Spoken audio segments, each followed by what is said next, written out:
biyyi keenya Itoophiyaan qabeenya bishaaniitiin hedduu kan badhaate taatus qabeenya kanarraa kan isheen fayyadamte garuu xiqqaadha. Keessumattuu haroo fi lageen biyyattii keessatti argaman gama tokkoon rakkoo hanqina qabeenyaatiin gama biraatiin immoo sodaa siyaasaa addunyaa ilaalcha keessa galchuudhaan lageen muraasarraa anniisaa maddisiisuu fi jallisiidhaaf fayyadamuurraan kan hafe qabeenya kanatti fayyadamuun ulfaataa ture. Lageen haala kanaan hawaasni barootaaf osoo ittiin fayyadamin ture kana keessaa inni tokko immoo laga Abbayyaati.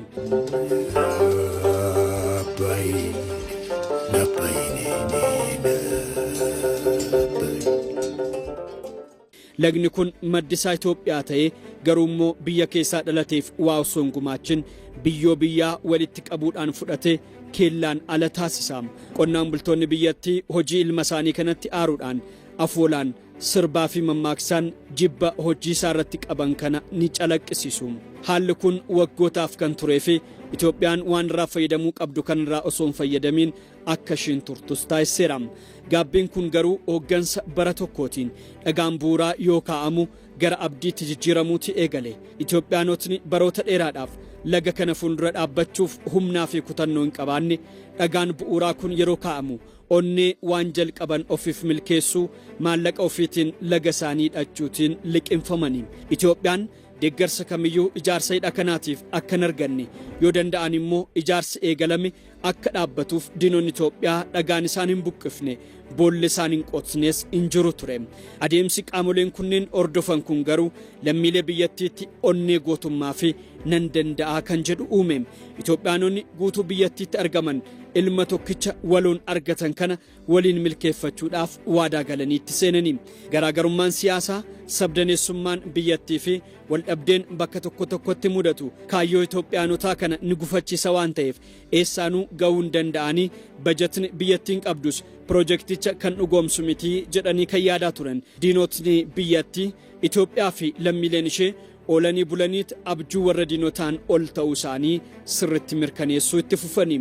Hanguma Itoophiyaan ijaarsa haaromsaa kana cimsitee itti fuftu dhiibbaan idila addunyaas itti cimaa dhufe.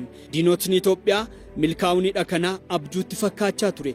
Ijaarsisaa saffisaa yeroo itti fufu ijaarsa kana dhaabsuudhaaf mootummootni addunyaa isaan hin dubbisne, shirri isaan hin xanne, maqa balleessiin isaan hin facaafnes hin jiru ture.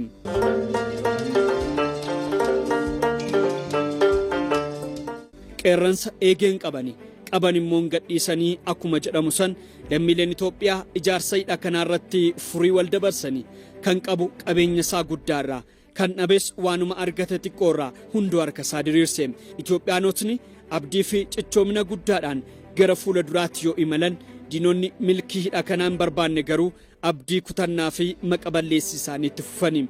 Keessumattuu erga mootummaan jijjiiramaa gara aangootti dhufe saffisni ittiin hidhi kun hojjetamee xumurame diinotatti bitaa gale. Lammiileen Itoophiyaa biyya keessaaf alaa hunduu dhimma hidha haaromsaa kanarratti dippiloomatii ta'anii hunduu dhimma haaldureen isa ilaallatu godhee waan fudhateef milkaa'insi hidha kanaas saffisaan dabale. Oduma mortuu hortuun ni hortii akkuma jedhamu osuma diinonni Itoophiyaa asii fi achitti maqaa balleessii fi himata garagaraa bananii Itoophiyaan piroojeektii guddaa Afrikaa kana ijaartee xumuruudhaan hiriyyootaa fi jaalattoota ishee waliin ta'uudhaan eebbisiiste.